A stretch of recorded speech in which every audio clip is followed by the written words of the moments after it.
guys? The phenomenal AJ Styles, and you're watching Bretto Live. What is going on, guys? Bretto Live back with another video, and today, this is the week in review setup, episode 18, I think. Could be 17, but I think it's 18. But yeah, episode 18, week in review setup. We're gonna get into it. Before we get into it, guys, definitely make sure to check out my Instagram page. That is at Bretto Live WWE Figures. Get me to 10,000 followers over on the Instagram page. Again, at Bretto Live WWE Figures.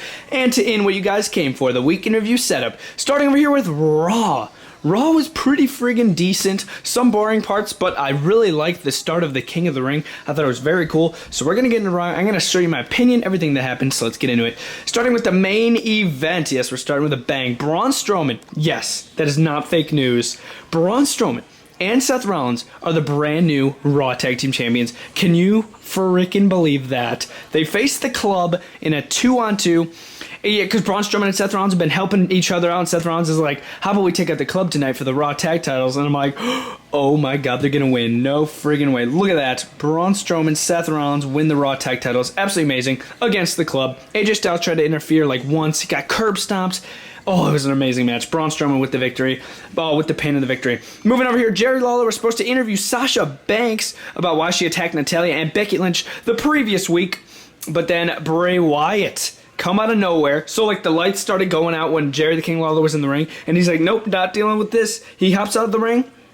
Goes up near the ramp. Bray Wyatt. I knew Bray Wyatt was going to come up from behind him. Here's Bray Wyatt right behind Jerry Lawler. Takes him down. And he does the mandible claw. Takes out Jerry Lawler. And wow, was it a moment. Man, Bray Wyatt. I want to see more from Bray Wyatt. I do want to see him in like normal like every week matches. That would be pretty good. Moving over here. Here we have Sasha Banks. Natalya was backstage and she was like with the doctor or something. And she's like, yeah, just got away from the WWE doctor. And then, yeah, and then she was saying like how my dad's proud of her or something. Just, adding more onto the rivalry between these two. And then Sasha Banks, out of nowhere, attacks Natalya. This was backstage, by the way. Attacks Natalya and Becky Lynch. Oh, no, Becky Lynch didn't even try to help Natalya this time. Sasha Banks just totally beat up on Natalya again for the second week in a row. Pretty decent. Moving over here, it was Nikki Cross and Alexa Bliss versus Mandy Rose and Sonya Deville. Pretty okay match. It was sort of like a filler match, I think. I think it was just a waste of time. It was a really quick match.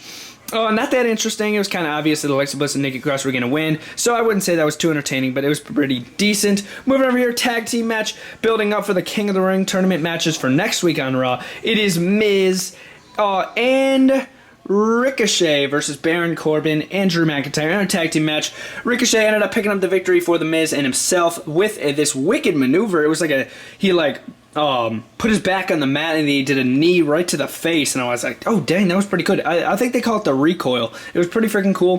He took out Baron Corbin with the 1-2-3. Thought it was pretty good. Ricochet's become like one of my favorites, man. He's friggin' awesome. Really hope he wins the King of the Ring as well. We got the little staff and we got the robe all ready for whoever wins, so I'm going to deck out the figure for whoever wins. But yes, again, Miz and Ricochet did pick up the victory against Corbin and McIntyre. Moving over here, the round one of the King of the Ring tournaments. We got both matches that happened. Oh my gosh, almost just knocked it over.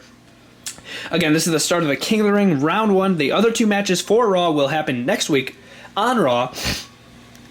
And then Smackdown will also have two matches that we're going to get into after this Raw segment right here. But yeah, the matches that happened in round one for the King of the Ring is Samoa Joe versus Cesaro, and Samoa Joe picked up the victory. I thought they were going to push Cesaro. I'm like, oh, Cesaro's definitely got this win. But no, Samoa Joe did pick up the victory, and yeah, he's going to be moving on to round two. Moving over here, Cedric Alexander versus Sami Zayn to move on to round two. It was Cedric Alexander. Predicted it right in the beginning. I'm like, man, they're really trying to push Cedric Alexander, and who else to do it against? Like, I mean, you can do it to Sami Zayn because Sami Zayn's not really doing anything right now, and why not? Cedric Alexander could be pushed, man. That's awesome. Moving over here, Roman Reigns versus Dolph Ziggler started the show. Roman Reigns, wicked spear to pick up the victory to Dolph Ziggler. Pretty decent match.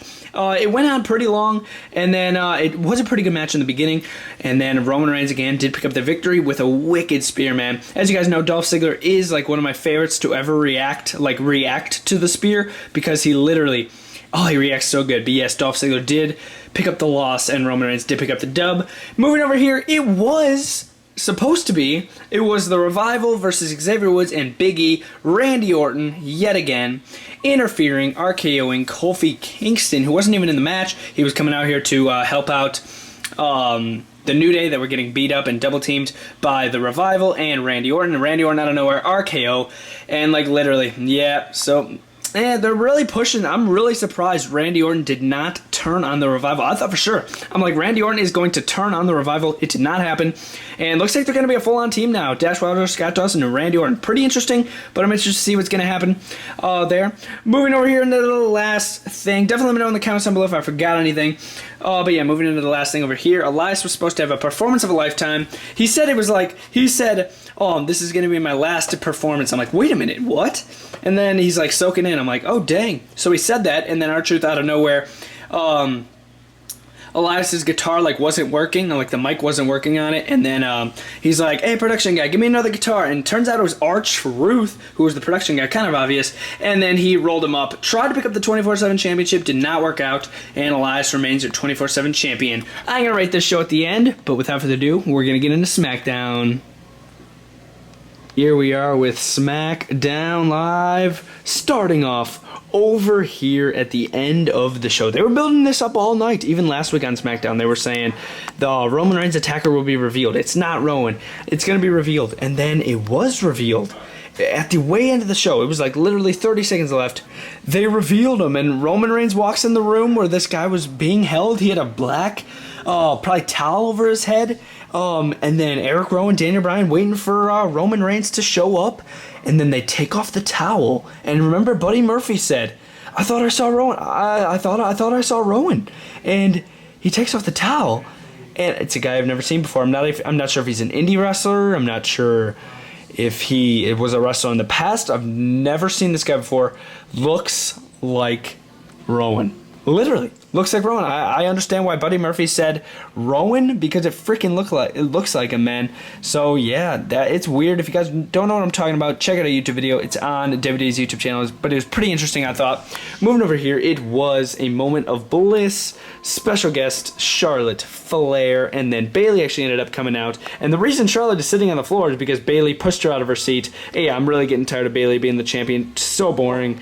And yeah, Charlotte, I guess she's not a bad champion, but still.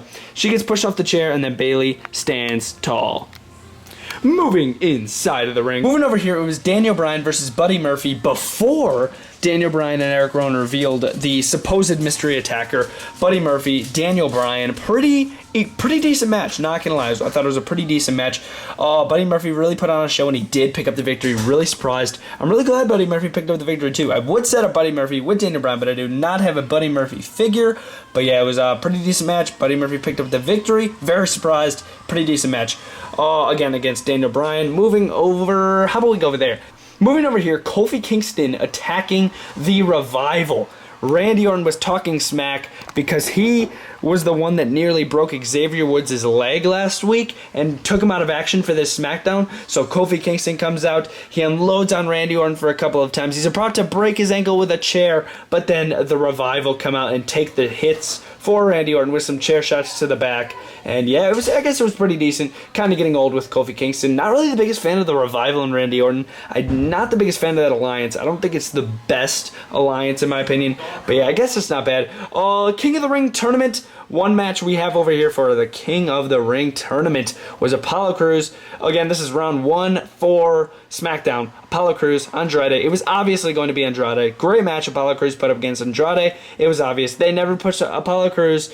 They're pushing Andrade's stupid character, so Andrade did pick up the victory. He's definitely not going to win the King in the Ring, but he did pick up the victory in this pretty decent match that Apollo Crews, yeah, he held up a fight against Andrade, which was a pretty decent match right there. Moving over here, this was weird. This was really weird. So it was Miz TV, and he's like, special guest Sami Zayn. I'm like, oh, Sami Zayn, interesting. And Miz is like, yeah, you requested to be on the show, and then Sami Zayn is like, yes, and then he brings out Shinsuke. I was like, Shinsuke Nakamura, interesting.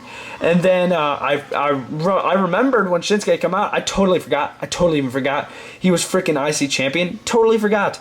Yeah, Shinsuke Nakamura's IC champion. If you guys forgot, but yeah, yeah, so this is probably going to set up a rivalry for Shinsuke Nakamura and The Miz at Clash of Champions, which should be pretty freaking good. But yeah, the new alliance is Shinsuke and Sami Zayn. And what Sami Zayn said was, yeah, anything you want to say to Shinsuke, you say to me first, because he's like his translator or something weird. I think it's kind of dumb. I don't really understand it. I just want to see Miz as IC champion again. Moving over here, main event of the show, Elias versus Kevin Owens, round 1 of the King of the Ring. Yeah, and this was really, really disappointing. The entire show, Kevin Owens kept on walking in Shane's office, and he's like, please consider not doing the $100,000 fine. And Shane McMahon's like, okay, I'll consider. And I'm like, oh my gosh, face turn coming from Shane McMahon. And then later that night, Shane McMahon got a close-up ringside look at the Elias versus Kevin Owens match, which was okay, getting a little boring. But then Kevin Owens goes outside of the ring, starts taking out Elias, and then he confronts Shane McMahon, who starts taking off his shirt, and nor does he know he has a referee jersey on right below it. Elias rolls him up in the ring. Shane McMahon, literally the quickest count. 1, 2, 3, literally done. And then Kevin Owens is out of the tournament, and yeah, he's out. So yeah, pretty interesting, I guess. But yeah, in the end, not the best SmackDown. Some pretty, I mean, there were some pretty decent matches. But in the end, you know, nothing really too major. The only like major highlight of the show definitely is this Roman Reigns thing. I thought this was really cool, really interesting, and yeah, man, I'm really interested. It's a freaking Eric Rowan lookalike. Who do you guys think it could be? Is it his dad, his brother, his cousin? Who's the attacker? Looks exactly like Eric Rowan. That's all I'm saying. If you guys don't know what I'm talking about, check out WWE's YouTube channel, and you guys will see a direct image of him. But yes, guys, this has been the Week in Review episode 18. If I were to rate each show for this week, I would give Raw a solid 8 out of 10, and I would give SmackDown a solid 7. Thank you guys so much for watching. Bretto Live out.